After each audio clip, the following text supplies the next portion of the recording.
that was Live to Tell by Madonna from True Blue. Great song. Loved it. Love that song.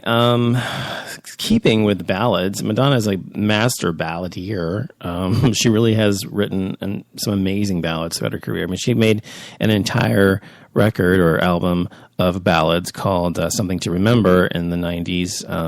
I remember when I was in college, and just ballads alone. And she's really a master at music. She really is, and she doesn't get the credit she's due.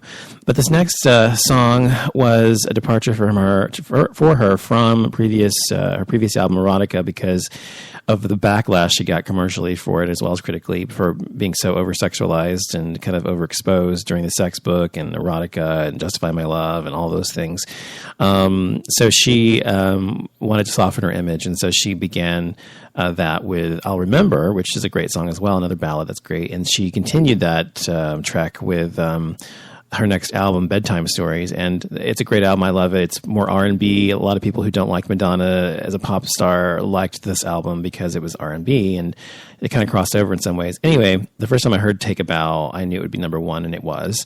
When I heard it on the album, I mean before it was released, and I just love the song. So here's Take a Bow. It has a great video with it as well, and a great message. Be right back.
such a romantic song. Sad song, too. I remember the bullfighter in the video. He was hot, wasn't he? Anyway, so next up, another ballad, is a song that kind of kicked off Madonna's new image in 1998 and kind of introduced us to her mystical side and her new kind of religious, or I wouldn't say religious so much as spiritual side that she had come to feel after Kabbalah and having her kid and everything with the Ray of Light album. The first time we'd seen her since, 1998. So I think since Evita. Since she did the movie Evita and since Take a Bow and that whole thing. So she looked quite different in this video for Frozen, which basically talks about a cold and emotionless human being, which I think we've all had or been with or known or been in relationship with or whatever. And so this song's about that and about trying to break through the ice and the coldness that this person exhibits towards her in the song. So here is a really great song. I love it. Great ballad. Kind of, what's the word for this? Electronic, I guess, ballad, Frozen. Be right back after this.